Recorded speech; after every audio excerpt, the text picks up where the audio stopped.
ሰላም ሰላም ውድ ተመልካቾች እንዴት ናችሁ? እንደምን አላችሁ? አሁን ወሳኝ የሆነ መረጃ ይዤላችሁ መጥቻለሁ። ይህ መረጃ ለሚመለከተው አካል እንዲደርስ ላይክ አድርጉ፣ ሼር አድርጉ፣ ኮሜንት አድርጉ። እንዲሁም ደግሞ ቻናሉ ተደራሽነቱ ሰፍቶ ለሚመለከተው አካል ለሁሉም በተለይ ለአማሮች መረጃው እንዲደርስ ሰብስክራይብ በማድረግ ተደራሽነቱ እንዲሰፋ እንድታደርጉ ስል በአክብሮት እጠይቃለሁ። ይህ መረጃ ምንድነው?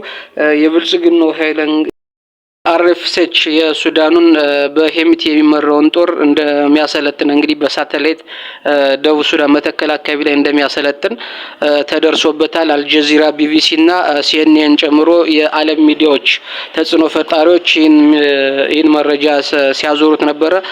ተደራሽነቱ ሰፍቶ ነበር በዓለም ዙሪያ። ስለዚህ ይህንን ወቀሳ ከሳውዲ አረቢያ እና ከኢትዮጵያ መንግስት ላይ ሲደርስ እንደነበረ ሁሉ ይህንን ለማቆም መጀመሪያ ከኢትዮጵያ ውስጥ ያለውን ስልጣኑን ለማስቀጠል የሚረዳውን ነገር ማቆም በሚለው እንግዲህ ይህ የሳውዲ አረቢያን ምክትል የውጭ ጉዳይ ሚኒስተር ዋሊድ አልኬሪጅን ወደ አስመራ ልኮ ከአስመራ ኤርፖርት አቀባበል ተደርጎላቸው ፕሬዚዳንት ኢሳያስ አፈወርቂን ማግኘታቸው ይታወቃል። ነገር ግን በዚሁ ድርድራቸው ንግግራቸው ያቀረቡት ኤርትራ ኢትዮጵያ ውስጥ ላሉ ታጣቂዎች የምታደርገውን ድጋፍ እንድታቆም ነው እንጂ አሰብ ላይ ኢትዮጵያ ተጠቃሚ የምትሆንበትን ፕሮግራም ይዘው አይደለም የሚሄዱት።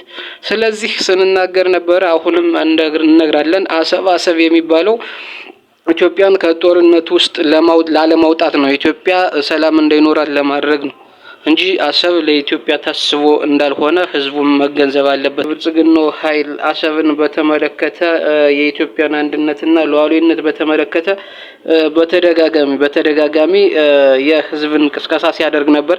የውሸት ቅስቀሳ ሲያደርግ ነበር። የውሸት ፕሮፓጋንዳ ሲያደርግ ነበር።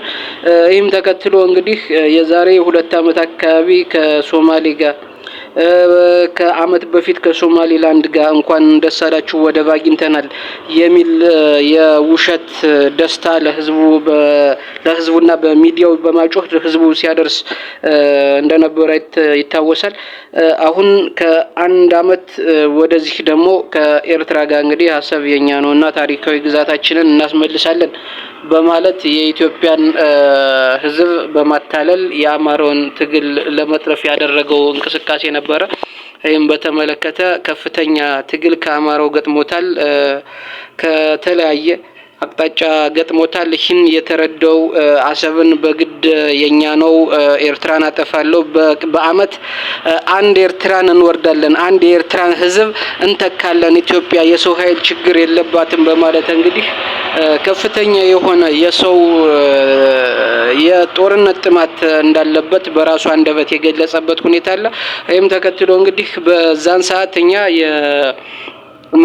ከመረጃው አንፃር የኢትዮጵያ መንግስት ብልጽግና አብይ አህመድ በተለይ የኦሮሞ ስርዓት አሰብ የሚል ህዝብን ለማታለል ነው እንጂ ለኢትዮጵያ አስበው አይደለም። ለኢትዮጵያ አይደለም ወደብ አንድ ቀረጢት ማዳበሪያ እንኳን ማስገባት የማይፈልግበት ሁኔታ አለ ብለን ስንናገር ነበረ።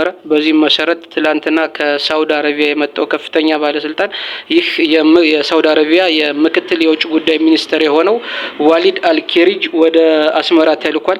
ወደ አስመራ ሲላክ የአሰብን ጉዳይ ይዞ አይደለም። አሰብን ከኢትዮጵያ ጋር ደራድሮ ኢትዮጵያ ተጠቃሚ የምትሆንበትን አስፈላጊ ሁኔታ ለመፍጠር አይደለም።